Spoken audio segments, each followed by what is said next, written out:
E aí vem uma outra ideia que na tua fala me veio à cabeça, que é o seguinte: a gente não vive em caixas, né? A gente não vive em caixinhas.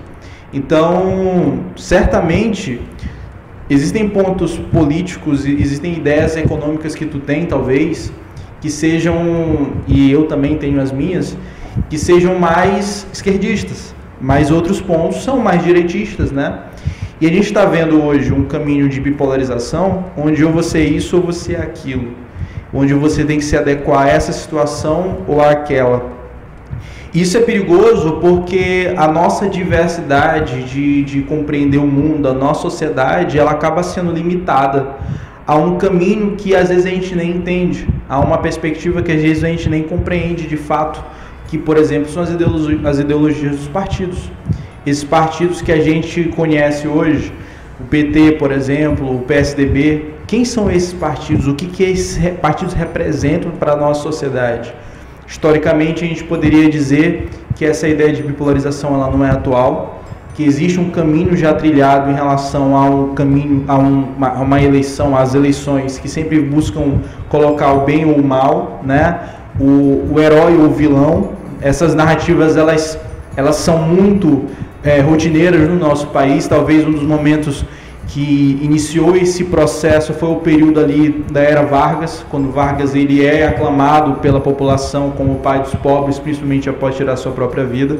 E a gente chega no caminho atual, nessa atual situação, que as pessoas elas buscam sempre colocar suas ideias em caixinhas, né? Em quadrados bem definidos, onde você não pode ultrapassar os limites, que nem são colocados pelas próprias pessoas, são colocados por outros, por dirigentes, por políticos, né? E aí queria saber um pouco sobre o que tu acha disso e quais são as tuas críticas ou ideias em relação a isso. Será que é um problema? Isso é uma situação problemática para o brasileiro atual?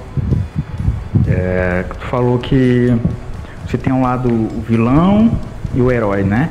E eu acredito que a gente vai falar isso mais pela frente, mas além de você ter o vilão, o seu herói, você tem o Messias prometido, que é a famosa terceira via, que todo mundo espera, né? E parece que nunca chega.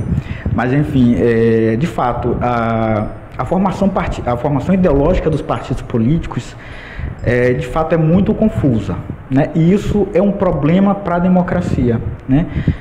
Primeiro porque em tese, né, cada partido deveria ter a sua ideologia bem formada.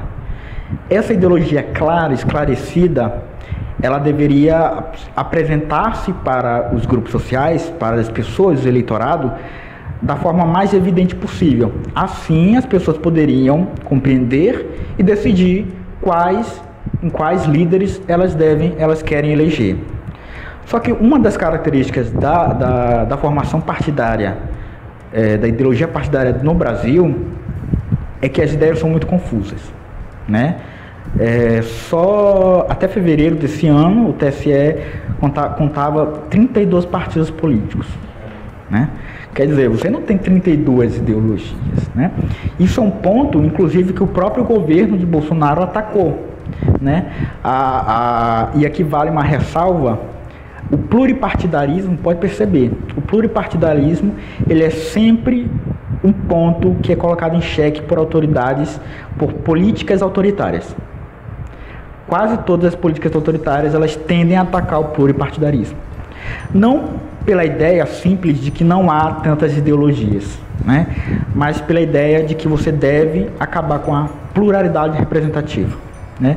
Mas de fato, esse pluripartidarismo ele é uma característica muito cara para a democracia, mas o problema reside quando você tem uma falta de ideologia esclarecida, né? Esses partidos, quando eles não têm uma ideologia muito clara, eles acabam tornando o eleitorado muito confuso também, porque eles não sabem que planos, que ideologias, que ideias eles estão defendendo, né? Então, se a gente for voltar lá desde a origem dos partidos, desde a época do período regencial, a gente tem basicamente dois lados, né? O lado revolucionário pelos brasileiros e o lado reacionário, né? Que é o lado dos portugueses, o lado que querem sustentar o imperador, né, o Império de Portugal. Depois da abdicação, a gente tem a formação dos primeiros partidos políticos. Você tem o Partido Conservador, que é o lado que defende a manutenção do Império, né? Você tem o Partido Liberal, né, que são aqueles que não queriam, né? E você tem o primeiro surgimento ali do Partido Republicano, né? Então, qual a diferença desses três partidos? Primeiro, os dois primeiros, embora fossem oposições, ambos defendiam a escravidão. Já tem aí um ponto, né? São oposições que defendem o mesmo ponto, né? Então, desde a origem dos partidos, a gente vê que existe uma confusão sobre quais são as ideias que cada um defende. Porque, em geral, grande parte desses partidos tem ideias muito parecidas, né? Tem pontos muito parecidos. E aí tem a característica dos partidos que começam ali depois da República, que é o que? Geralmente são partidos localizados em regiões. Então os interesses desses partidos nunca foram voltados para o Brasil. Sempre foram voltados para interesses regionais, interesses locais, né? Ou seja, você tem aí um momento, daí que vem inclusive a política do café com leite, né? Então você tem partidos ali, figuras políticas muito mais orientadas para os interesses particulares de cada um desses líderes, né, do que necessariamente para um projeto nacional, né?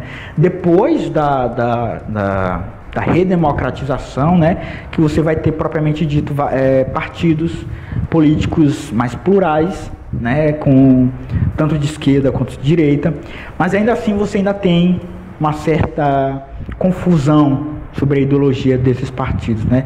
Então, uma característica central da nossa ideologia partidária é isso, né? A falta de plano nacional dos partidos, né? E o que acaba gerando uma alta autonomia dos líderes políticos. Ou seja, os líderes políticos, eles se sobressaem aos seus próprios partidos, né? Justamente porque, lembra que a gente falou que a política ela é muito mais voltada para os sentidos do que para a razão? O líder político, ele incorpora vários sentidos, né? Ele incorpora o líder carismático, né? Ele arrebata os seus seguidores, muito mais do que um plano propriamente dito, né? Então existe uma crítica que é muito comum hoje, que se defende no Brasil mais figuras do que projetos, né? Isso é uma característica da política brasileira, que tende a dar mais autonomia, dar mais visibilidade ao líder partidário do que propriamente dito ao partido, né? A ideologia do partido e os projetos, né? Os planos, os planejamentos do partido, né? Então essa seria a característica da política brasileira que acaba tornando confusa a ideologia partidária. Tu faz um apanhado geral, né, um resumão de toda essa trilha que a gente segue, mostrando que existem muito mais continuidades do que rupturas de projetos políticos ou de estruturas, sistemas políticos no nosso país. Essas continuidades, elas possuem características, né, em comum, que é isso que tu falou sobre esse líder carismático que gera mais a liderança. Então você, por exemplo, não sabe necessariamente qual é o partido do Bolsonaro. Você conhece o Bolsonaro. Você não necessariamente conhece ou compreende o que é o Partido dos Trabalhadores, o PT. Você conhece o Lula. Você entende quem é o Lula. A mesma coisa acontece com o Ciro Gomes, que estaria nesse caminho, né, nessa tentativa de alcançar um patamar político no Brasil, mas que as pesquisas demonstram, né, todas elas, que a probabilidade é muito baixa, né? É quase impossível ele alcançar um nível, caso a política continue do mesmo jeito, caso a situação política no Brasil continue da forma como ela está agora. É quase impossível que ele consiga alcançar ali um nível de disputa razoavelmente boa para lutar contra o Bolsonaro ou contra o Lula. Essas questões elas são extremamente relevantes também quando a gente discute, por exemplo, o que é esquerda e o que é direita. Tá? Uma das coisas que eu acho que ganhou uma notoriedade e eu não vejo isso como uma crítica, com exceção dos momentos em que as pessoas elas confundem o que é debater a política de forma racional, né, e do que é debater a política de forma passional, que é o que acontece na maioria das vezes. O debate político ele se tornou uma coisa muito generalizada, né? Então você pode não ser o maior estudioso do mundo, você pode até não ter essa leitura obrigatória diariamente, mas você consegue ter uma noção política meio que genérica sobre o que está acontecendo. E eu acredito que isso não acontecia de forma tão plena como está acontecendo hoje. Acredito que a gente está fazendo um processo interessante, onde as pessoas elas estão mais discutindo, onde elas estão brigando bastante ainda, perdendo a cabeça, perdendo amizades, né? Não vai mais para o churrasco da família, o Natal não é mais aquela coisa legal de se fazer, mas ainda assim é um debate que está acontecendo, né?